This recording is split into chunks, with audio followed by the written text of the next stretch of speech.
Also einerseits ist das natürlich auch eine gewisse Wertschätzung des MFS. Diese Hetze resultiert natürlich auch daher, dass wir tatsächlich ein ernstzunehmender Gegner der westlichen Seite waren und dabei ihnen doch empfindliche Niederlagen beibringen konnten.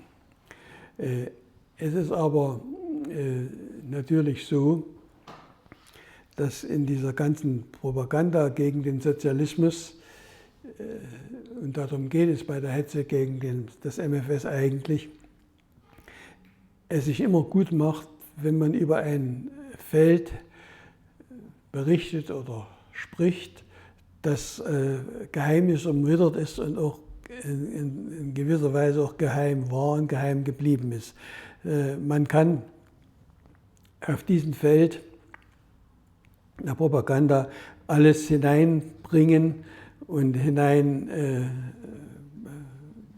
projizieren, was man gerne hätte, ohne dass es ohne weiteres und so schnell wie möglich widerlegt werden kann. Also man kann so ziemlich alles behaupten und es ist schwer, dagegen etwas zu machen. Deshalb hat sich die Propaganda gegen das MFS besonders bewährt und als effektiv erwiesen für die gegnerische Seite. Dazu kommt natürlich, dass das auch maßgeblich mitbestimmt war von diesen sogenannten Bürgerrechtlern,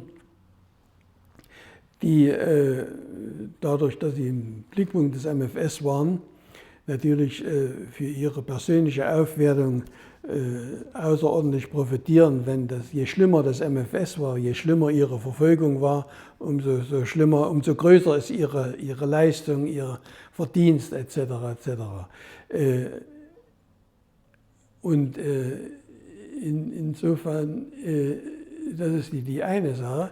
Aber die zweite Sache, die meiner Meinung nach genauso dazu beigetragen hat, war, dass genauso wie am 17. Juni 1953 die SED-Führung ihr Heil darin gesehen hat, sich vom MFS zu distanzieren und auf diese Weise den Volkszorn oder auf das MFS zu richten und selbst aus der Schusslinie zu kommen. Das ist weitgehend hat ja weitgehend auch geklappt.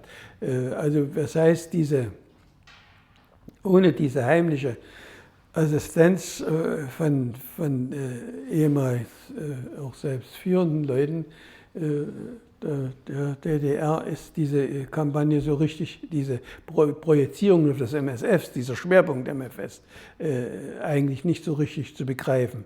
Es gibt ja diese Berichte über ein Treffen, was stattgefunden haben soll im Dezember, Anfang Dezember 1989 zwischen Gregor Gysi, sein Stellvertreter Berghofer damals noch, Hans Modrow und Markus Wolf. Also Hans Modrow dementiert heftig,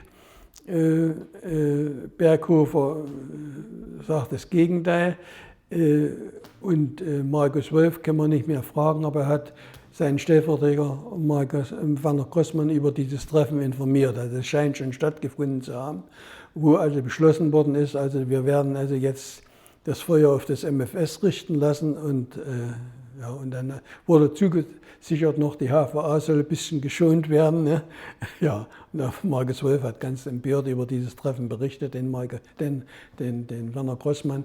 Also es scheint schon gewesen zu sein. Also es war offensichtlich schon nicht nur die subjektive Meinung eines Einzelnen, sondern gewollte Politik, auch das MFS zum Abschluss freizugeben. Und das hat sich dann fortgesetzt auch in der Politik der BDS, die damals dann einen extra Beschluss gefasst haben zur Offenlegung der Biografien.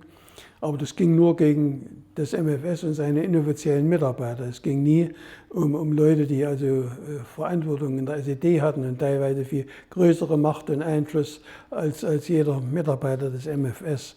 Also diese Seite, die ist für uns natürlich besonders bedauerlich, aber damit müssen wir natürlich leben. Ja.